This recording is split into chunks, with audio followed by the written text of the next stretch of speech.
Hello everyone, welcome back to my channel humanities. आज हम करने वाले हैं टॉपिक कवर रियलिज्म। ठीक है, यूनिट नंबर 4 ऑफ बीपीएससी 134।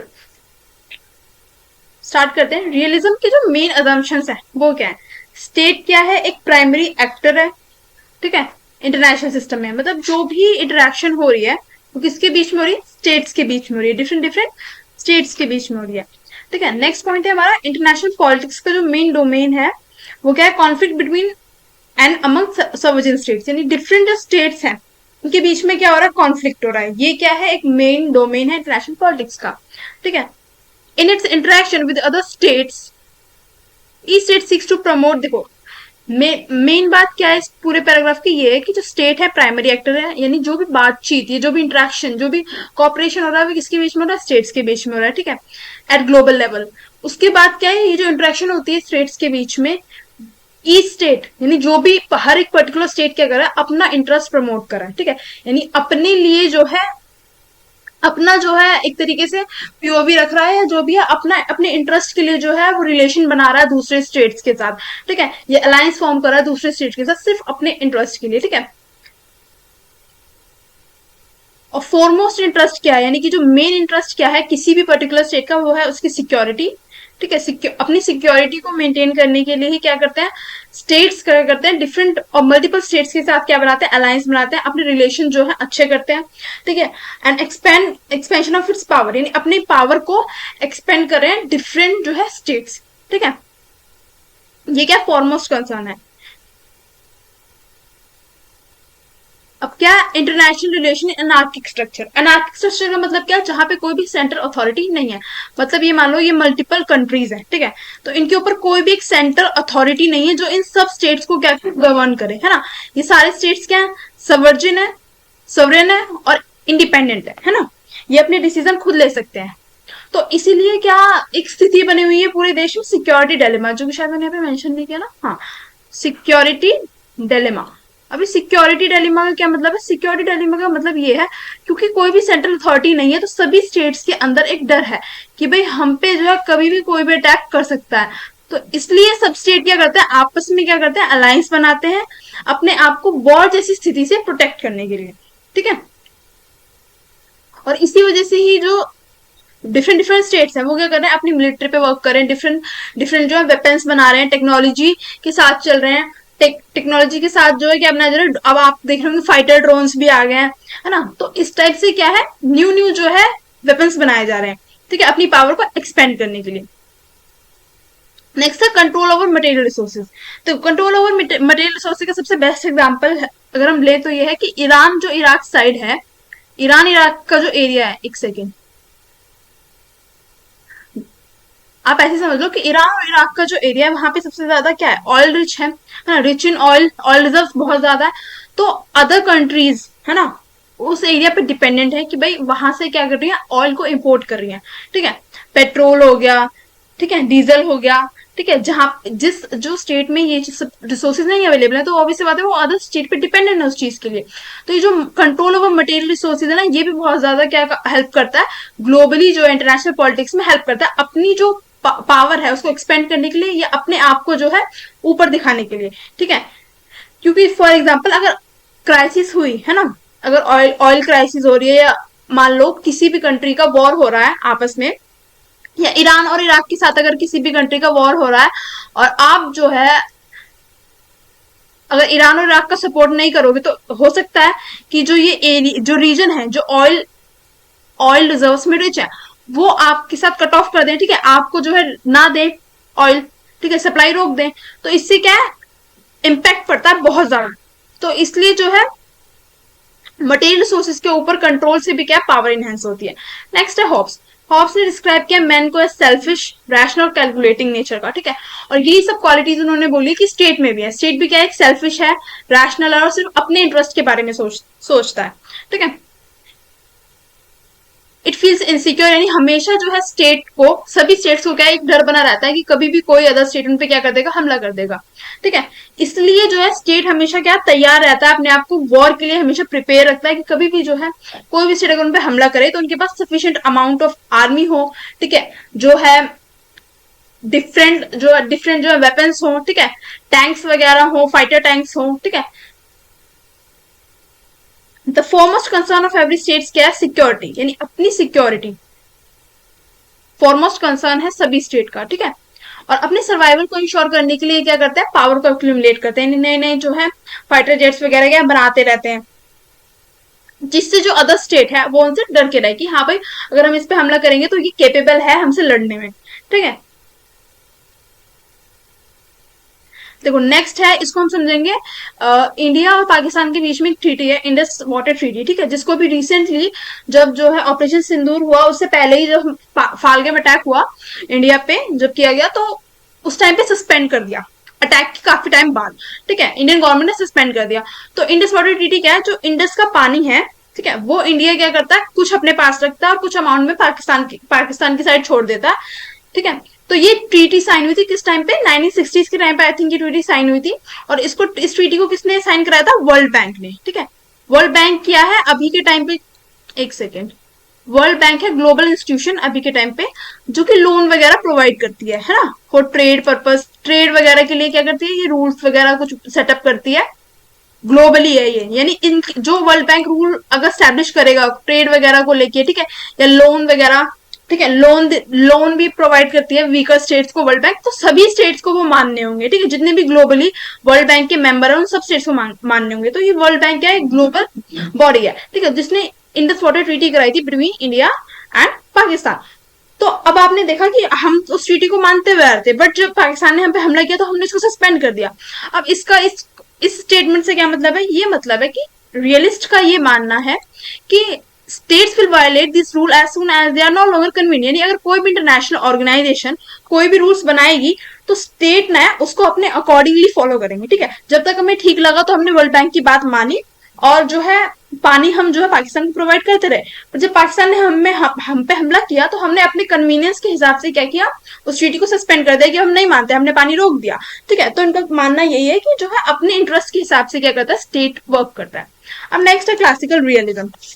ठीक है, according to classical realism the desire for power and accumulate more power is rooted in human nature, यानी कि ये जो पावर की भूख है ये ह्यूमन नेचर में पहले से ही रूटेड है। ठीक है,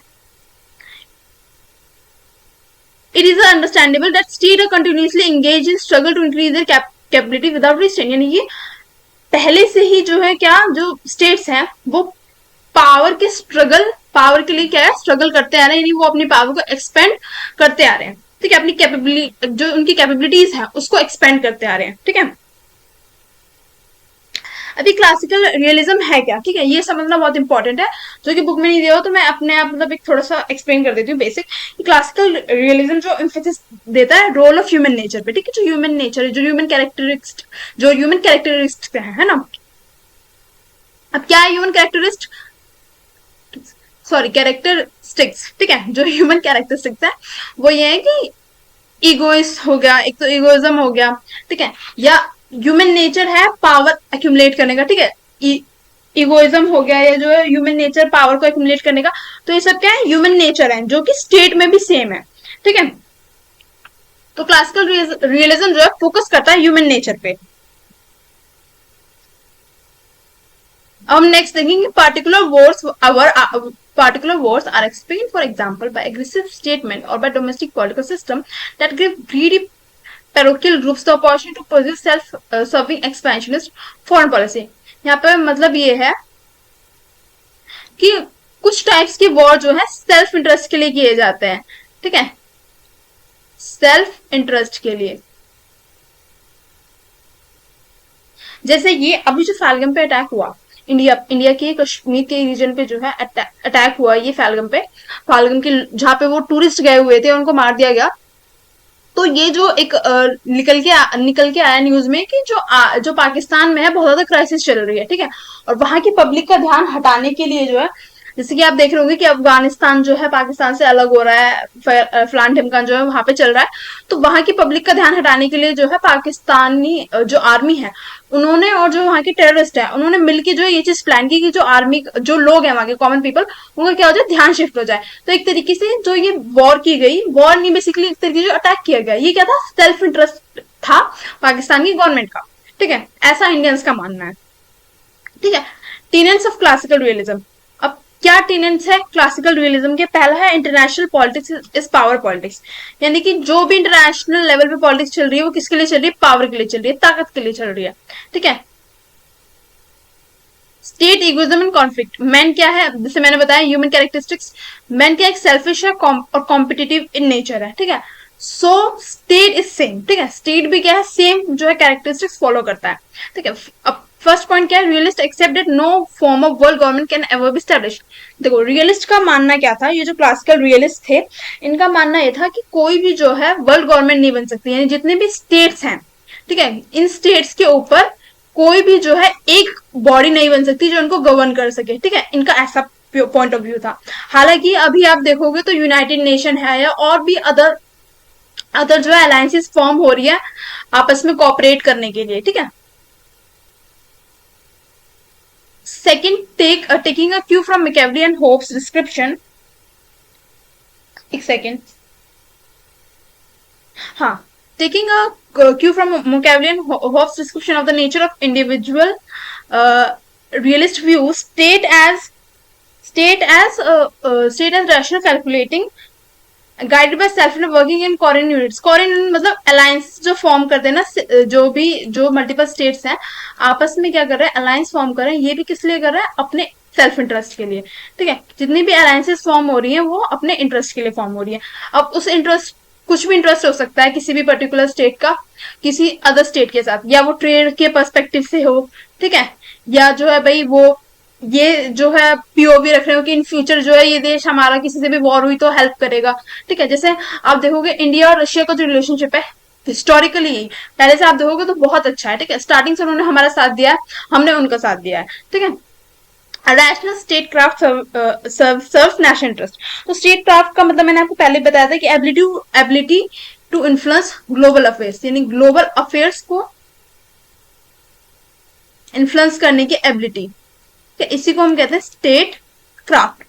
और ये तभी अचीव हो सकती है जब जो है पॉलिटिकल लीडर क्या हो, किसी भी पर्टिकुलर कंट्री के जो लीडर है वो बहुत ज्यादा एक्टिवली इन्वॉल्व हो ग्लोबल पॉलिटिक्स में। ठीक है, और ये जो जितने भी पॉइंट है ना, ये जो 6 प्रिंसिपल हैं, ठीक है, मॉर्गेंथो ने जो 6 प्रिंसिपल दिए इनको मैं ऑलरेडी जो है यूनिट 1 में जो है कर चुकी हूँ एक्सप्लेन, तो आप वहां जाके देख लेना, मैं लिंक डिस्क्रिप्शन में टैग कर दूंगी। Serving national interest, next point है हमारा सर्विंग नेशनल इंटरेस्ट।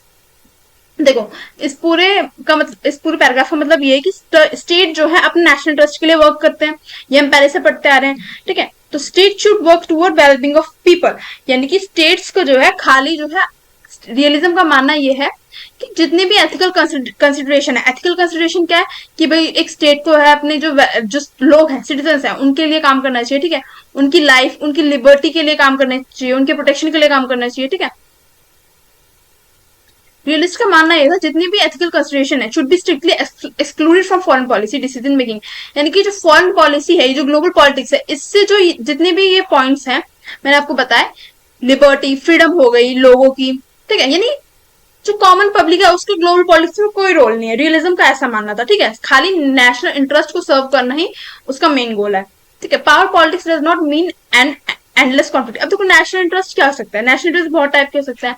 ट्रेड के रिलेटेड हो सकता है कि जो है हमारा जो है किसी देश के साथ ट्रेड अच्छा हो जाए। ठीक है, यानी खाली इकोनॉमिक टर्म्स में या अपनी पावर को बढ़ाने के लिए जो है एक स्टेट क्या करती है, वर्क करती है। कॉमन पब्लिक की जो एक तरीके से फ्रीडम है या उनकी राइट्स हैं, ठीक है, लिबर्टी है, ठीक है, उसकी तरफ जो है स्टेट नहीं ध्यान देती है इंटरनेशनली। ठीक है, पावर पॉलिटिक्स डज नॉट, और ये किसका मानना है, सिर्फ रियलिज्म में ये मानना है। ठीक है, अदर जो अप्रोच देखोगे तो उसमें डिफरेंट पर्सपेक्टिव पाओगे। Power politics does not mean an endless conflict. Power politics का मतलब ये नहीं है कि हमेशा जो है दो स्टेट क्या करते रहे, लड़ते रहे। ठीक है, जो क्लासिकल रियलिस्ट है उन्होंने क्या किया, अपोज किया है वॉर को और एग्रेसिव फॉरेन पॉलिसीज को। ठीक है, अब न्यू रियलिज्म क्या है, न्यू रियलिज्म एक न्यू अप्रोच थी जो कि 1970s के टाइम पे क्या हुई, इमर्ज हुई। अब जिसका मेन फोकस क्या था, कि शिफ्ट फ्रॉम ह्यूमन नेचर, ठीक है। अब हम क्लासिकल रियलिज्म में भी ह्यूमन नेचर पढ़ते आए हैं, ठीक है, कि कैसे क्लासिकल रियलिज्म किस पे फोकस करता है, ह्यूमन नेचर पे, जो कैरेक्टरिस्टिक्स हैं ह्यूमन नेचर के, ठीक है, इगोइज्म हो गया, या जो है पावर पावर एक्यूमुलेशन का जो कैरेक्टरिस्टिक्स है वो सारे ह्यूमन नेचर की जो है स्टेट में भी है, ऐसा जो है क्लासिकल रियलिज्म वालों का मानना है। बट न्यूरलिज्म एक न्यू अप्रोच लेके आया, न्यू आइडिया जो है इमर्ज हुआ, जिसे हम जो है न्यूरलिज्म भी कहते हैं, स्ट्रक्चर रियलिज्म भी कहते हैं, ठीक है। और उसको लाने वाले कौन थे, केनेथ वॉल्स, ठीक है। किस थ्योरी में, इंटरनेशनल पॉलिटिक्स 1979 में, जिसमें उन्होंने स्ट्रक्चरल रियलिज्म की भी बात की। अब इसका मतलब क्या, पहले बेसिक मतलब जान लो, फिर बुकिश लैंग्वेज पढ़ेंगे कि shift the nature from human to structure of the international system, यानी हम हमेशा पहले से क्या पढ़ते रहते, ह्यूमन नेचर पढ़ते रहते हैं, बट इन्होंने जो इंटरनेशनल सिस्टम का स्ट्रक्चर है उस पर फोकस किया कि जो पूरा इंटरनेशनल सिस्टम है ये कैसे बना है, ठीक है, कैसे जो है डिफरेंट स्टेट्स का बिहेवियर क्या है आपस में, कैसे डिफरेंट स्टेट्स हैं वो काम कर रहे हैं, ठीक है। Walls said the theory of international politics could be develop, जो थ्योरी है इंटरनेशनल पॉलिटिक्स की वो तभी डेवलप की जा सकती है 3 स्टेजेस पे, पहला इंडिविजुअल, दूसरा स्टेट, इंटरनेशनल सिस्टम। अब देखो क्लासिकल रियलिस्ट में हम क्या पढ़े थे कि जो इंडिविजुअल लोग हैं उनको एक्सक्लूड कर दिया जाना चाहिए फॉरेन पॉलिसी से, बट यहाँ पे इन्होंने एक जो है न्यू आइडिया दिया कि पहले जो है इंडिविजुअल, देन स्टेट, और थर्ड है इंटरनेशनल सिस्टम, जो पूरा ये जो स्टेट, जो डिफरेंट स्टेट्स हैं इनके बिहेवियर से मिलकर जो पूरा इंटरनेशनल सिस्टम बना है, ठीक है। अब जो क्लासिकल रियलिज्म था वो स्टेट से आगे नहीं जा पाया, यानी इंडिविजुअल लेवल उसमें एक्सक्लूडेड है, ठीक है। Classical realism explain only nature action of state only, यानी कि जो स्टेट के एक्शन है सिर्फ उसी को क्लासिकल रियलिज्म एक्सप्लेन करता है।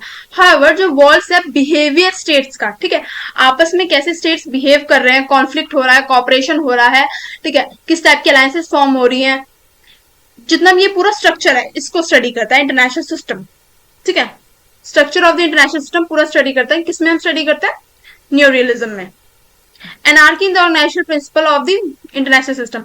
अब देखो एनार्की की बात में, एनार्की में आपको पहले बता चुकी कि कोई भी जो है अथॉरिटी ना होना, जो जो स्टेट्स है उनको गवर्न कर पाए, जितने भी स्टेट है, इंडिया, जापान, जर्मनी, चाइना, इनके ऊपर कोई भी एक ग्लोबल इंटरनेशनल सिस्टम नहीं है, है ना। तो ये इस चीज की बात हमने किसमें की, क्लासिकल वाले में की। बट जो मॉर्गेंथो है, मॉर्गेंथो जो थे, इनका मानना ये था कि कोई भी इंटरनेशनल बॉडी नहीं है इन सब स्टेट्स के ऊपर, ठीक है, और सब जो है स्टेट क्या करे, पावर के लिए क्या करे, एक्सपेंशन करे।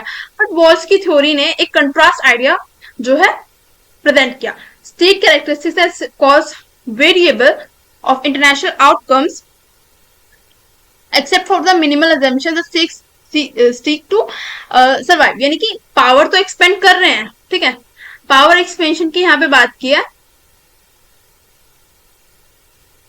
पावर एक्सपेंशन, ठीक है, किसने बात की है, वॉल्स ने।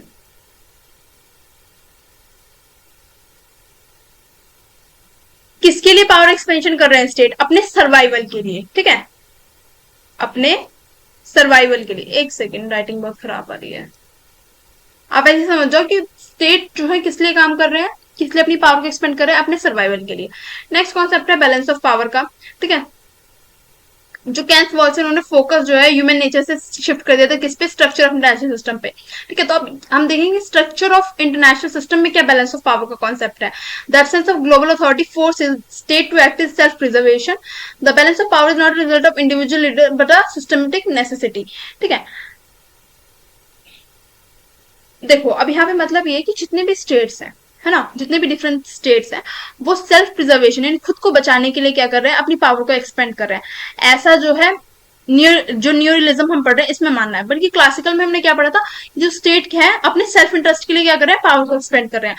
बट यहाँ पे जो है बैलेंस ऑफ पावर का मतलब क्या है कि अपने आप को बचाने के लिए अदर स्टेट से क्या कर रहे हैं, वो पावर का एक्सपेंड, पावर अपनी एक्सपेंड कर रहे हैं, ठीक है। क्रिटिसिज्म क्या है रियलिज्म के, क्रिटिक्स आर्ग्यू कि रियलिज्म जो है फोकस करता है बहुत ज्यादा पावर पे, ठीक है, बल्कि वो किस टाइप की चीजों को इग्नोर कर रहा है, कॉपरेशन, ठीक है। कॉपरेशन भी तो एक अप्रोच है ना, कि भाई आप कॉपरेट करके चलो साथ में, ठीक है। रियलिज्म में हम क्या देखते हैं कि स्टेट क्या प्राइमरी एक्टर है, बल्कि वो नॉन स्टेट इंटाइटीज को भूल जाते हैं, जैसे इंटरनेशनल ऑर्गेनाइजेशन हो गई, यूएन है अभी के टाइम पे, ठीक है, जो रिजोल्व करवाता है कॉन्फ्लिक्ट्स। यूएन से पहले लीग ऑफ नेशन था, है ना, जो कि फेल हो गया, तब यूएन बना। Some scholar claim realism present international politics unchanging struggle for power देखो रियलिज्म क्या है, सिर्फ पावर पावर की बात करता है, और फेल हो गया किस टाइप की चीजों को अकाउंट करने में, कि historical shifts and evolving global norms. Historical shifts का मतलब क्या है, एक कोई भी पर्टिकुलर कंट्री है उसका खाली इंटरेस्ट जो है किसी भी अदर कंट्री से वॉर करने का यही नहीं होता कि खाली जो है हमें ग्लोबल पावर, हम सिर्फ पावर बढ़ानी है। अब आप पाकिस्तान और इंडिया के रिलेशन देखोगे तो पाकिस्तान इंडिया का ही तो पहले पार्ट था, ठीक है। तो पाकिस्तान जो क्या कहता है कि पाकिस्तान जो पीओके वाला रीजन है, पीओके वाला रीजन जो ऑक्यूपाई करके बैठा है ना, तो इंडियन जो पीपल है, जो इंडियन गवर्नमेंट है, उनका क्या कहना है कि पीओके हमारा है, क्योंकि पीओके किसका इंटरगल पार्ट था, इंडिया का, जम्मू एंड कश्मीर का इंटरगल पार्ट है, ठीक है। तो इस टाइप से हिस्टोरिकली भी जो वॉर वगैरह हुई ना, ये भी रीजन होते हैं वॉर होने का, ये ग्लोबल पॉलिटिक्स में, ठीक है। ये चीजें भी क्या करती है, इन्फ्लुएंस करती हैं। ये लास्ट पॉइंट है, ठीक है। अब चैप्टर खत्म होता है। Thank you for watching the lecture. अगर आपको लेक्चर अच्छा लगा तो मुझे कमेंट करके जरूर बताओ, ठीक है। और इस पूरी जो चैप्टर के नोट्स है ना, जो आपको बिल्कुल एकदम क्वेश्चन आंसर ओरिएंटेड है, कि भाई क्वेश्चन रियलिज्म से क्वेश्चन आया तो आपको क्या क्या पॉइंट्स लिखना है, वो मैं पिन कर दूंगी कमेंट में, आप जो है चेक कर लेना।